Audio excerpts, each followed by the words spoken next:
মাননীয় দর্শক ও শ্রোতা মণ্ডলী, লক্ষ্মীর ভান্ডারের ১,০০০ টাকা বাড়ানোর পরে আবারও লক্ষ্মীর ভান্ডার নিয়ে খুশির খবর। এবং এই প্রকল্প নিয়ে আবারও মমতা বন্দ্যোপাধ্যায়ের মাস্টার স্ট্রোক। লক্ষ্মীর ভান্ডারের আবেদন প্রক্রিয়া নিয়ে আবার নতুন নিয়ম জারি করলো রাজ্যের অর্থ দপ্তর। তো এই নিয়মের ফলে আরও বেশি নাম নথিভুক্ত হবে লক্ষ্মীর ভান্ডার প্রকল্পে এবং রাজ্যের মহিলারা দারুণভাবে খুশি হবে। তো লক্ষ্মীর ভান্ডারের ১,০০০ টাকা পেতে হলে কোন নিয়মে আবেদন করতে হবে, কারা কারা আবেদন করতে পারবে, কোথায় কোথায় আবেদন করতে পারবে, কোথায় কোথায় আবেদন জমা করতে হবে এবং আবেদন করতে গেলে কি কি কাগজপত্র লাগবে, সমস্ত কিছু আপডেট জানিয়ে দেবো আজকের ভিডিওতে।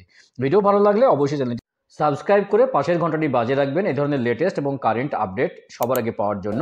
তো চলুন দেখে নিই এই ব্যাপারে কি আপডেট রয়েছে।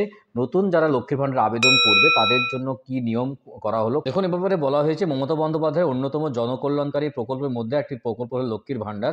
তো মহিলাদের সার্বিক উন্নয়নের লক্ষ্যে এই প্রকল্প, বাংলার সব মহিলাই যাতে হাত খরচের টাকা পেতে পারেন সেই জন্য লক্ষ্মীর ভান্ডার একটা বড় প্রকল্প। তো একের পর এক মাস্টার স্ট্রোক মমতা বন্দ্যোপাধ্যায়ের এই প্রকল্প নিয়ে। আপনারা জানেন যে বাজেটে ডবল টাকা কিন্তু করে দেওয়া হলো, অর্থাৎ ৫০০ টাকা থেকে ১,০০০ টাকা এবং ১,০০০ থেকে ১,২০০ টাকা। তো এই লক্ষ্মীর ভান্ডারে এই খুশির খবর রেশ মিটতে না মিটতেই আবারও খুশির খবর দিলেন মমতা বন্দ্যোপাধ্যায় লক্ষ্মীর ভান্ডার নিয়ে। সমস্ত মহিলারা যাতে অনায়াসেই আবেদন করতে পারেন খুব সহজেই এবং আরও বেশি মহিলার নাম নথিভুক্ত করা যায় এই প্রকল্পের মাধ্যমে, তার কিন্তু খুশির বার্তা দিলেন। তো মমতা বন্দ্যোপাধ্যায়ের অন্যতম জনকল্যাণকারী প্রকল্পের মধ্যে একটি লক্ষ্মীর ভান্ডার, মহিলাদের সার্বিক উন্নয়নের লক্ষ্যে এই প্রকল্প, আপনারা জানেন। এবং এই প্রকল্প নিয়ে একের পর এক কিন্তু খুশির খবর চলে আসছে। তো রাজ্যের মুখ্যমন্ত্রী মমতা বন্দ্যোপাধ্যায়ের মস্তক প্রসূত এই প্রকল্পের ফলে প্রত্যেক মাসেই ৫০০ টাকা করে পাচ্ছেন রাজ্যের মহিলারা, এবং ১,০০০ টাকা করে পান অনগ্রসর শ্রেণীর মহিলারা। কিন্তু এবারে বাজেটে সেটা বাড়িয়ে দেওয়া হলো, আপনারা জানেন। এবং সুখবর, ৫০০ টাকা থেকে ১,০০০ টাকা এবং যারা এসটি এসসি শ্রেণীর রয়েছেন তাদের জন্য ১,২০০ টাকা করা হলো। তো ২০২৪-এর বাজেটে এই খুশির খবর তাদের দেওয়া হলো। তো একের পর এক খুশির খবর কিন্তু চলে আসছে। তো এই খুশির খবর রেশ না মিটতে নতুনভাবে খুশির খবর না, কিভাবে নতুন যারা আবেদন করবেন লক্ষ্মীর ভান্ডার প্রকল্পে, অর্থাৎ নতুন যাদের বয়স ২৫ বছর হয়ে গেল, তারা কিভাবে আবেদন করবেন এবং আবেদনের প্রক্রিয়া, আবেদনের জন্য খুব সহজ সরল করা হলো, তা কি আপডেট রয়েছে চলুন দেখে নেই। যে কিভাবে আবেদন করবেন এই প্রকল্পের, না কিভাবে জানবেন যে আপনি যোগ্য কিনা। তো এর মধ্যে রাজ্যের মহিলাদের জন্য সুখবর দিয়েছেন নবান্ন। লক্ষ্মীর ভান্ডার প্রকল্পের জন্য আবেদন করার পদ্ধতি আরও সহজ করা হচ্ছে। এতদিন লক্ষ্মীর ভান্ডারের আবেদন করতে হয়েছে দুয়ারে সরকারের শিবিরে গিয়ে, কিন্তু এবার এই নিয়মে বড় বদল আসতে চলেছে। তো জানানো হয়েছে শুধুমাত্র দুয়ারে সরকারের শিবিরে নয়, এবার থেকে লক্ষ্মীর ভান্ডার প্রকল্পের জন্য সারা বছরই আবেদন করা যাবে। এই নিয়ে সম্প্রতি একটি বিজ্ঞপ্তিও জারি করেছে নবান্ন। দেখুন যে আপনারা জানেন যে লক্ষ্মীর ভান্ডারের আবেদন করতে হলে শুধুমাত্র দুয়ারে সরকারে গিয়েই করতে হতো, অর্থাৎ বছরে যে দুবার দুয়ারে সরকারে হয় সেখানে গিয়ে আবেদন করতে হতো। অর্থাৎ আপনার বয়স ২৫ বছর হয়ে গেল কিন্তু আপনাকে ওয়েট করতে হতো বা অপেক্ষা করতে হতো কবে দুয়ারে সরকারে বসবে তা নিয়ে। তো এখন থেকে আর নয়, নতুন কিন্তু বিজ্ঞপ্তি জারি করে বলা হলো যে আপনি বছরের যেকোনো সময়ে আপনার বয়স ২৫ বছর হয়ে গেলেই আপনি আবেদন করতে পারবেন। যেকোনো সময়ে আপনি আবেদন করতে পারবেন। সে বছরের দুয়ারে সরকারে হোক বা অন্যান্য জায়গায় হোক, আপনি আবেদন করতে পারবেন। তো সেই জায়গাগুলো কি? যে লক্ষ্মীর ভান্ডারের জন্য আবেদন করতে পারবেন কোনো সরকারি নিয়ন্ত্রণাধীন সংস্থায় চাকরি থেকে মাসিক উপার্জন করছেন এমন মহিলারা কিন্তু আবেদন করতে পারবেন না।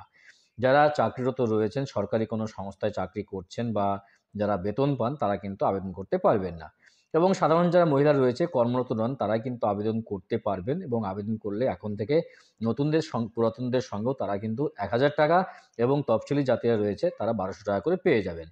তো কোনো বিধিবদ্ধ সংস্থা, পঞ্চায়েত, পৌর নিগম, পৌরসভার চাকরি থেকে মাসিক উপার্জন করেছে এমন মহিলারা আবেদন আ করতে পারবেন না। কিন্তু স্থানীয় শাসিত সংস্থা, সরকার পোষিত শিক্ষা প্রতিষ্ঠান ইত্যাদি থেকে মাসিক উপার্জন করছেন, তাদেরও কিন্তু আবেদন করা থেকে বিরত থাকতে হবে বলে বিজ্ঞপ্তিতে জানানো হয়েছে। তো মহিলাদের কোথায় কোথায় আবেদন করতে পারবেন, যখন যাদের বয়স ২৫ থেকে ৬০ বছর পর্যন্ত আবেদন করতে পারবেন এবং যাদের বয়স ২৫ বছর হয়ে গেছে তারা আবেদন করবেন। তো কোথায় আবেদনের থেকে মহিলাদের লক্ষ্মীর ভান্ডারে আবেদন করার জন্য দুয়ারে সরকারের শিবিরে আর অপেক্ষা করতে হবে না। সারা বছরই লক্ষ্মীর ভান্ডারের জন্য আবেদন করতে পারবেন। তো জানানো হয়েছে যে গ্রাম্য অঞ্চলের মহিলারা স্থানীয় বিডিও অফিসে গিয়ে লক্ষ্মীর ভান্ডার প্রকল্পের জন্য আবেদন করতে পারবেন এবং যারা পৌরসভায় থাকেন তারা পৌর এলাকায় গিয়ে আপনারা কিন্তু আবেদন করতে পারবেন। দেখুন, যেকোনো সময়ে আপনার বয়স ২৫ বছর হয়ে গেলে প্রয়োজনীয় কাগজপত্র নিয়ে গিয়ে আপনি আবেদন করতে পারবেন লক্ষ্মীর ভাণ্ডারের জন্য। সেটা যদি আপনি গ্রাম্য অঞ্চলে বসবাস করেন তাহলে পঞ্চায়েতে, আর যদি পৌর এলাকায় বসবাস করেন তাহলে পৌর প্রধানের কাছে আপনি আবেদন করতে পারবেন প্রয়োজনীয় কাগজপত্র নিয়ে গিয়ে। কী কী ডকুমেন্টস লাগবে দেখুন, লাগবে আধার কার্ড, আপনার ব্যাংকের বই, আর আপনার ভোটের ছবি, রেশন কার্ড এবং আপনার যে স্বাস্থ্যসাথী কার্ড, সেগুলো নিয়ে গিয়ে কিন্তু আপনি আবেদন জানাতে পারবেন। এ প্রসঙ্গে বলে রাখি যে আপনি যে ব্যাংকের বইটা আপনি দেবেন সেটা অবশ্যই যেন আধার লিঙ্ক করা থাকে, না হলে কিন্তু আপনি আপনার প্রকল্পের টাকা কিন্তু আপনি পাবেন না। সেই নতুন হোক আর পুরাতন হোক সকলের জন্যই বলছি, যে ব্যাংকের অ্যাকাউন্ট আপনার দেওয়া আছে এই প্রকল্পে সেই ব্যাংকের যেন আধার লিঙ্ক করা থাকে। তো কলকাতা পুর নিগমের অন্তর্গত বাসিন্দারা কেএমসি অফিসে গিয়ে লক্ষ্মীর ভাণ্ডার প্রকল্পের নাম নথিভুক্ত করাতে পারবেন।